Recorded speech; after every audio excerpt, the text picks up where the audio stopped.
கர்த்தராகிய இயேசுவின் இனிமையுள்ள நாமத்தில் நான் உங்களை வாழ்த்துகிறேன், வரவேற்கிறேன். இந்த நாளுகளில் கூகுள் மீட்டாய் ஒன்று சேர்ந்து தேவனை துதிக்க, கர்த்தருடைய வார்த்தைகளை கேட்க தேவன் நமக்கு கிருபை செய்திருக்கிறார். அவர் உண்மையான தேவனும் நம்மை ஆசீர்வதிக்கிறவருமாய் நம்மோடு கூட இருக்கிறார். நாம் ஜெபிக்கலாம். ஆண்டவரே, இந்த ராத்திரி வேளையிலப்பா உம்முடைய பிரசன்னத்துக்கு நேராய் கடந்து வருகிறேன். நீர் எங்களோடு கூட இருந்து எங்களை வழி நடத்துத நல்ல தகப்பனாய் இருக்குதகமைக்காக ஸ்தோத்திரம். இந்த நேரத்தில் கர்த்தரே, நாங்கள் கூகுள் மீட்டாய் ஒன்று சேர்ந்து உம்முடைய வார்த்தைகளை கேட்க, உம்முடைய வசனங்களை தியானிக்க நீர் எங்களுக்கு கிருபை செய்ததுக்காக ஸ்தோத்திரம்.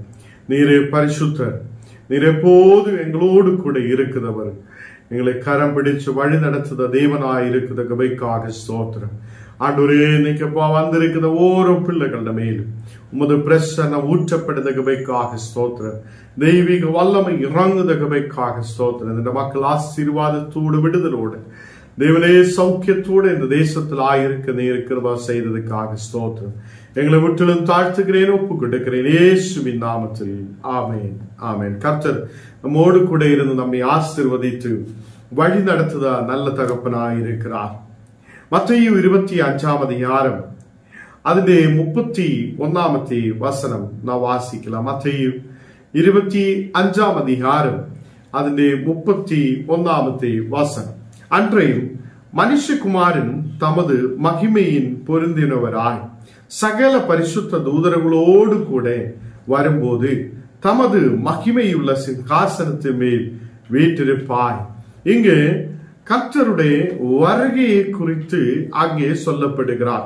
அன்றையும் மனுஷகுமாரன் தமது மகிமை பொருந்தினவராய் சகல பரிசுத்த தூதர்களோடு கூட வரும்போது தமது மகிமையுள்ள சிங்காசனத்தின் மேல் வீற்றிருப்பார். அவர் மகிமையுள்ள சிங்காசனத்தின் மேல் வீற்றிருக்கிற நல்ல தகப்பனாயிருக்கிறார். ஹல்லேலூயா. இந்த நாளுகளில் கர்த்தர் பிள்ளைகளே, அவர் மனுஷகுமாரன் அவர் தமது மகிமையில் பொருந்தினவராய் சகல பரிசுத்த தூதன்மாரோடு கூட அவர் வருதவராய் இருக்கிறார்.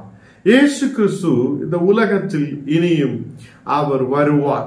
அவர் நம்மை அதை சேர்ப்பதற்காக அவர் நம்மை தேடி அவர் இனியும் வருதவராய் இருக்கிறார் என்று நாம் ஓரோ மக்களும் நம்பிக்கை வைக்கிறார். அது வரும்போது அவர் ராஜாவாய் வருகிறவர். இந்த நாளுகளில் பரிசுத்த தூதர்களோடு கூட அவர் இந்த உலகத்தில் வருவார். தமது சிங்காசனத்தின் மேல் அவர் வீற்றிருப்பாய் என்று சொல்லப்படுகிறார். இங்கே மத்தேயு 25 அதிகாரம் அதிலே 32 வசனத்தில் வாசிக்கும் போது, அப்பொழுது சகல ஜனங்களும் அவருக்கு முன்பாக சேர்க்கப்படுவார்கள். அப்போ சகல ஜனங்களும் அவருக்கு முன்பாக சேர்க்கப்படுவார்கள். ஹல்லேலூயா. கர்த்தர் பிள்ளைகளே, அப்பொழுது சகல ஜனங்களும் அவருக்கு முன்பாக சேர்க்கப்படுவார்கள். அப்போ சிங்காசனத்தின் மேல் வீற்றிருக்கிற அதே மனுஷகுமாரன் மகிமையோடு வருகிறவர், பரிசுத்த தூதர்களோடு கூட வருகிறவர். அவர் சிங்காசனத்தின் மேல் இருக்கப்படும் போது சகல ஜனங்களும் அவருக்கு முன்பாக சேர்க்கப்படுவார்கள். மேய்ப்பனானவர் செம்மறி ஆடுகளையும் வெள்ளாடுகளையும் வெவ்வேறாக பிரிக்கிறது போல அவர்களை அவர் பிரித்து இங்கே 2 விதமாய் பிரிக்கப்படுவார்கள். அது சகல ஜனங்களும் அவருக்கு முன்பாக சிங்காசனத்தின் முன்பாக வருவார்கள். அங்கே 2 விதமாய் பிரிக்கப்படுவார்கள். ஒன்று செம்மறி ஆடுகளையும் ஒன்று வெள்ளாடுகளையும் வெவ்வேறு பிரிக்கிறதை நமக்கு பார்க்க முடியும். அப்ப இங்க 2 விதமான ஆடுகளை குறித்து சொல்லுகிறார். ஒன்று செம்மறி ஆடுகளும் 2 வெள்ளாடுகள். அப்போ ஒரு பக்கத்தில் செம்மறி ஆடுகளையும் ஒரு பக்கத்தில் அதே வெள்ளாடுகளையும் அவர் வேறு பிரிக்கிறதை பார்க்கிறார். 33 வசனம் வாசிக்கும் போது, செம்மறி ஆடுகளே தமது வலது பக்கத்திலும் வெள்ளாடுகளே தமது இடது பக்கத்திலும் அங்கே 2 பேரை பிரித்தது நமக்கு பார்க்க முடியும். இப்போ செம்மறி ஆடுகளை தமது வலது பக்கத்தில் நிறுத்துகிறார். அதே வெள்ளாடுகளை தமது இடது பக்கத்தில் நிறுத்துகிறார். அப்போ அவர் சிம்காசனத்தின் மேல் உட்கார்ந்திருக்கிறார். அவர் சகல ஜனங்களையும் அவருடைய சிம்காசனத்தின் முன்பாக கொண்டு வருகிறார். அது 2 தரத்தில் ஆடுகளை ஒரு மெய்ப்பன் எப்படி திருப்பி நிறுத்துதோ, 2 பக்கத்தில் பிரித்து நிறுத்துதோ, அதே மாதிரி இங்கு செம்மறி ஆடுகளை தமது வலது பக்கத்திலும் அதே வெள்ளாடுகளை தமது இடது பக்கத்திலும் நிறுத்துகிறார். 34வது வசனம் மத்தேயு 25ஆம் அதிகாரம் 34வது வசனம் வாசிக்கும் போது, அப்பொழுது ராஜா தமது வலது பக்கத்தில் நிற்பவர்களை பார்த்து, வாருங்கள், என் பிதாவினால் ஆசீர்வதிக்கப்பட்டவர்களே, உலகம் உண்டானது முதல் உங்களுக்காக ஆயத்தம் பண்ணப்பட்டிருக்கிறதா ராஜ்யத்தை சுதந்திரித்துக் கொள்ளுங்கள் என்று சொல்லப்படுகிறார். இங்கே அவர் வலது பக்கத்தில் உள்ள மக்களோடு சொல்லுகிறார், நீங்க வாருங்கள், என் பிதாவினால் ஆசீர்வதிக்கப்பட்டவர்களே என்று சொல்லுகிறார். என் பிதாவினால் ஆசீர்வதிக்கப்பட்டவர்களே, நீங்கள் வாருங்கள். இன்னைக்கு என்ன கேட்கிற கர்த்தர் பிள்ளைகளே, நாம் தேவனால் ஆசீர்வதிக்கப்பட்ட பிள்ளைகளாய் மாற்றப்படணும். நாம் தேவனால் ஆசீர்வதிக்கப்பட்ட பிள்ளைகளாய் மாற்றப்படணும். அதை உலகம் உண்டானதுக்கு முன்னவே உங்களுக்காக ஆயத்தம் பண்ணப்பட்டிருக்குதா ராஜ்யத்தை சுதந்திரித்துக் கொள்ளுங்கள் என்று வலது பக்கத்தில் இருக்கிற மக்களோடு சொல்லுகிறார். இங்கு 35வது வசனம் வாசிக்கும் போது, பசியாய் இருந்தேன், எனக்கு போஜனம் கொடுத்தீர்கள், தாகமாய் இருந்தேன், என் தாகத்தை தீர்த்தீர்கள், அந்நியனாய் இருந்தேன், என்னை சேர்த்து கொண்டீர்கள் என்று 35வது வசனத்தில் அங்கே சொல்லப்படுகிறார். அப்போ ஏன் வலது பக்கத்தில் நிற்கிற மக்களே பிதாவின் சந்தோஷத்துக்குள்ள பிரவேசியுங்கள் என்று ஏன் சொல்லப்பட்டிருக்கிறார்?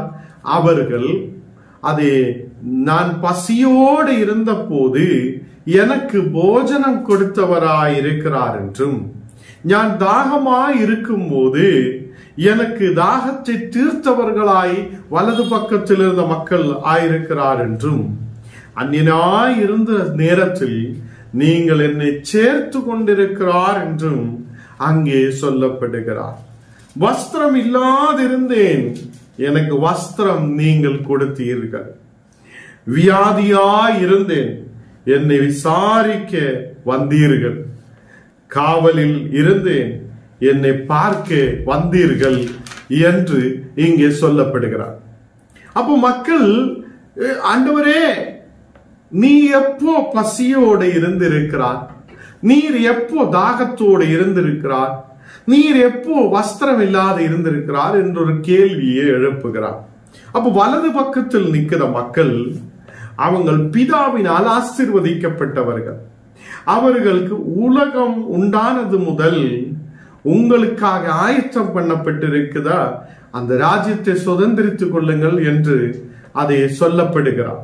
நீங்க பிதாவினால் ஆசீர்வதிக்கப்பட்டவராயிருக்கிறார். பட் இங்கு திருப்பியும் சொல்லுகிறார், பசியாயிருந்தேன், எனக்கு போஜனம் கொடுத்தீர்கள். இந்த நாளுகளில் நமக்கு சுற்றிலும் பசியோடு இருக்கிற அநேக மக்கள் உண்டு. ஒரு நேரம் ஆகாரம் இல்லாத, சாப்பாடு இல்லாத, முன்னாடி போக முடியாது இருக்கிற அநேக ஆயிரங்கள் உண்டு. சரியவனா இருக்குத, அவ்வளோ தாரித்திரத்தில் இருக்குத, ஒன்றும் இல்லாத இருக்குத மக்களுக்கு நாம் உதவி செய்ய முன்னாடி வரும்போது அது எனக்கு செய்திருக்கிறார் என்று இயேசு சொல்லுகிறார்.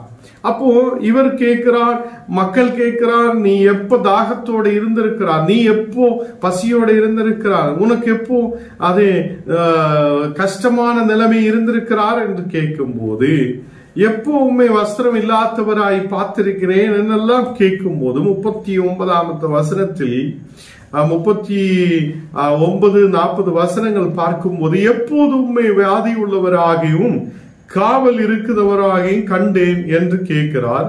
அதுக்கு ராஜா பிரதி உத்தரமாக, மிகவும் சிறியவராய என் சகோதரரான இவர்களில் ஒருவனுக்கு நீங்கள் எதை செய்தீர்களோ அதை எனக்கு செய்தீர்கள். அப்போ சிறியவராய் இருக்குதா என்னுடைய சகோதரர்களுக்கு நீங்க உதவி செய்தவங்களாய் மாற்றப்படணும்.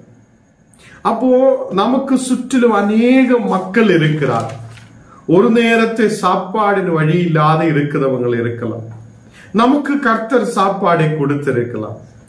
அவங்களுக்கு சாப்பாடை கொடுக்க தேவன் அதை சொல்லப்படுகிறார். அங்கே உபமையிலூടെ மக்களுக்கு புரியுத மாதிரி அவர் சொல்லுகிறார், இயேசு சொல்லுகிறார்.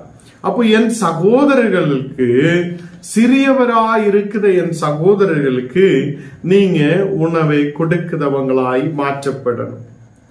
அதே மாதிரி தாகமாய் இருந்தேன், அந்த தாகத்தோடு இருக்குது. சில பேர் வந்து எங்களுக்கு கொஞ்சம் தண்ணீர் கொடுக்குமான்னு கேட்ட, என்ன தண்ணீர் நீ வேற எங்காவது போய் சாப்பிடுங்கன்னு சொல்லியா நமக்கு கர்த்தர் கொடுக்க வேண்டி இருக்குது ஆசீர்வாதம் நமக்கு கொடுக்காது.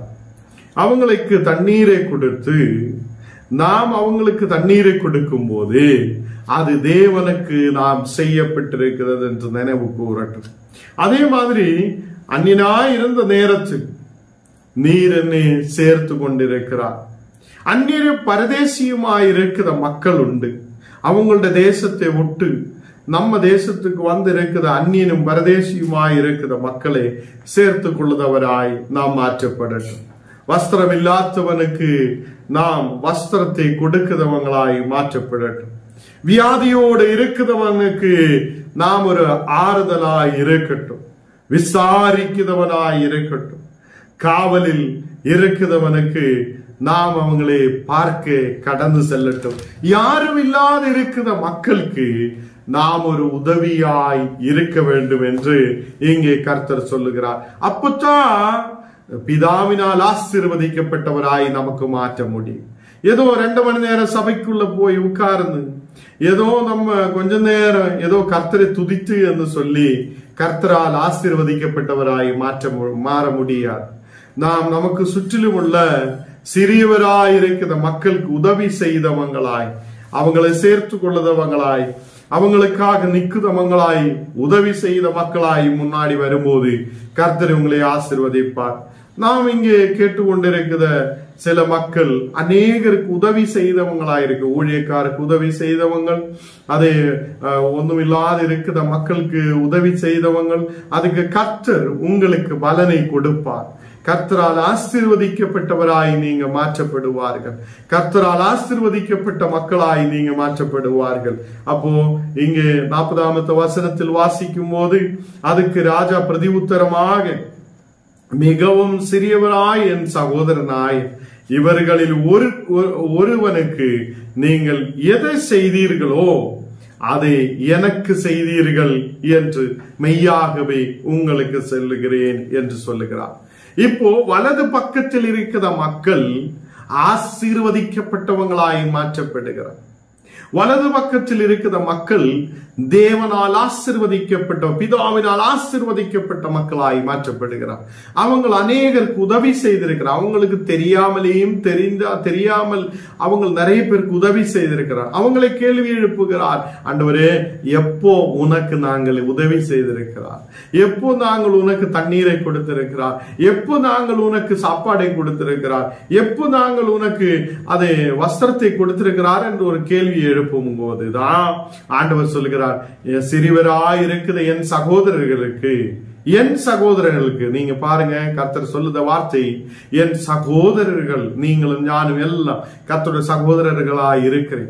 நமக்கு சுற்றிலும் உள்ள மக்களை நம் சகோதரராய் பார்த்து அவங்களுக்கு உதவி செய்ய முன்னாடி வரும்போது கர்த்தர் நமக்கு ஒரு பெரிய உதவியாய் இருப்பேன். இங்கே 41ஆம் வசனத்தில் வாசிக்கும் போது, அப்பொழுது இடது பக்கத்தில் நிற்பவர்களாக அநேகர் அங்கே இடது பக்கத்தில் நிற்கிறார். சபிக்கப்பட்டவர்களே, என்னை விட்டு பிசாசுக்காகவும் அவன் தூதர்களுக்காகவும் ஆயத்தம் பண்ணப்பட்டிருக்கிற நித்திய ஆக்கினியிலே போங்கள் என்று சொல்லுகிறார். அதை இடது பக்கத்தில் இருக்கிற மக்கள் கிட்ட சொல்லுகிறார்.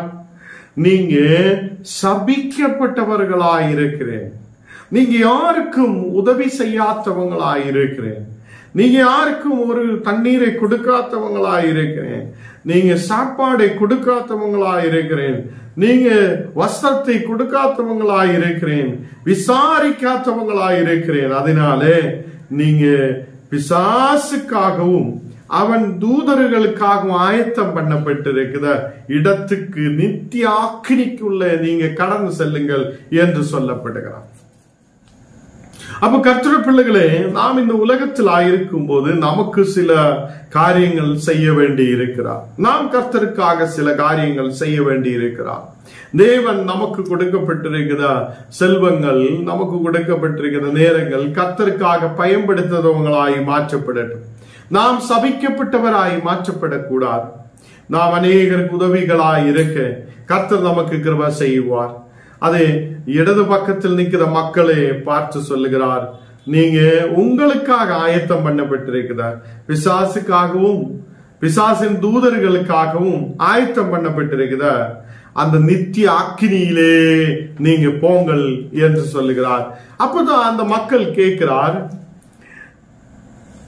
ஆண்டவர் சொல்லுகிறார், அந்த நேரத்தில் பசியோடு இருந்து நீங்கள் எனக்கு போஜனம் கொடுக்கவில்லை, வஸ்திரம் இல்லாத இருந்தேன், நீங்கள் எனக்கு வஸ்திரம் கொடுக்கவில்லை. இந்த இடது பக்கத்தில் நிக்கிற மக்கள் என்ன செய்கிறார்? போஜனம் கொடுக்கவில்லை, தண்ணி கொடுக்கவில்லை, வஸ்திரம் கொடுக்கவில்லை, எந்த உதவியும் செய்ததில்லை. அப்போ அவங்க கேட்கிறார், ஆண்டவரே நீ எப்போ தாகத்தோட இருந்தீர்கள், நீங்க எப்போ தண்ணீர் இல்லாத, நீங்க எப்போ பசியோடு இருந்தீர்கள், நீங்க எப்போ வஸ்திரம் இல்லாது இருந்தீர்கள் என்று அங்கே ஒரு கேள்வியை எழுப்புகிறார். அப்ப கர்த்தருடைய பிள்ளைகளே, இங்கே இந்த இடது பக்கத்தில் நிக்கிற மக்களும் ஒரு கேள்வியை எழுப்புகிறார்.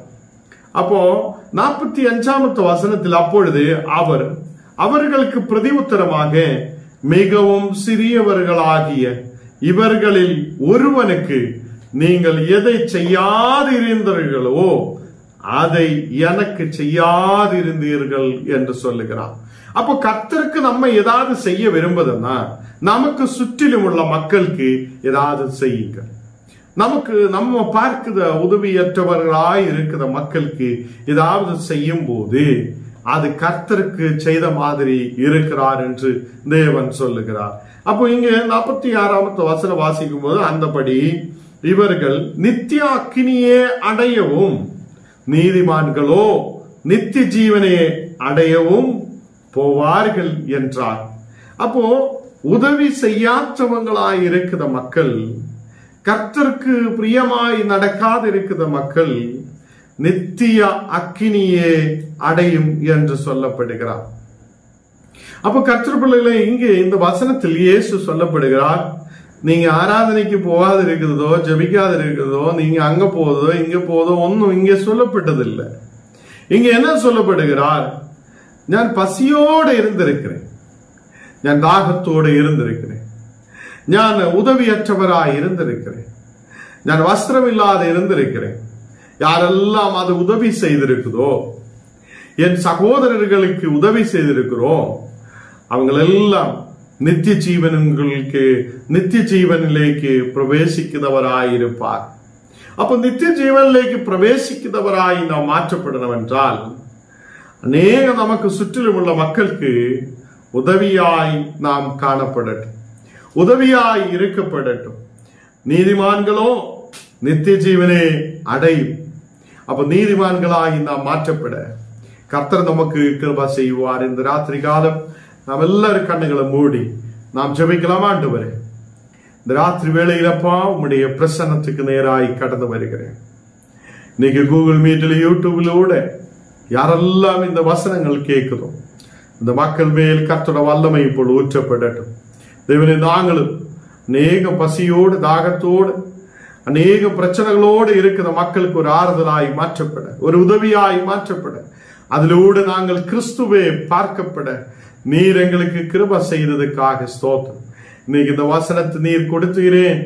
நாங்களும் ரொம்ப பலவீனதோடு இருக்கிற மக்களை தேடி அவங்களுக்கு உதவியாய் மாற்றப்பட நீர் எங்களுக்கு கிருபை செய்யும். எங்களை நீர் ஆசீர்வதியும். ஞானத்தால் நிரப்பு, கிருபைகளால் நிரப்பு, தெய்வீக வல்லமையால் நீ நிரப்பி ஆசீர்வதியும். இன்னைக்கு கடந்து வந்திருக்கிற ஓரோ மக்களுடைய குடும்பங்களையும் நீர் ஆசீர்வதித்து பலப்படுத்துதகவைக்காக ஸ்தோத்திரம். உமது பிரசன்னம் எல்லா மக்கள் மேலும் ஊற்றப்படுதகவைக்காக ஸ்தோத்திரம். நீரே பரிசுத்தராய், நீரே உண்மையுள்ளவராய், நீர் எங்களை ஆசீர்வதிக்கிறவராய் கூட இரு. இன்னைக்கு அப்பா வியாதியோட பலவீனத்தோட இருக்கிற மக்களுக்கு ஒரு விடுதலை கொடு ஆண்டவரே. யாரெல்லாம் மன கஷ்டத்தோட இருக்குதோ உங்களோட மன கவலைகளை நீர் மாற்றிக் கொடு தேவனே. இந்த நாளுகளில் நாங்கள் உண்மையுள்ளவராய், விசுவாசம் உள்ளவராய், நம்பிக்கை உள்ளவராய் நாங்கள் முன்னாடி கடந்து வர நீர் கிருபை செய்யும். இந்த ராத்திரி வேளையில் நீர் எங்களை பாதுகாக்க, நாளை காலையில் எழும்பி கர்த்தரை துதிக்க, ஜெபிக்க, ஆராதிக்க நீர் எங்களுக்கு கிருபை செய்ததுக்காக ஸ்தோத்திரம். எங்களை முற்றிலும் தாழ்த்துகிறேன் இயேசுவின் நாமத்தில். ஆமேன்.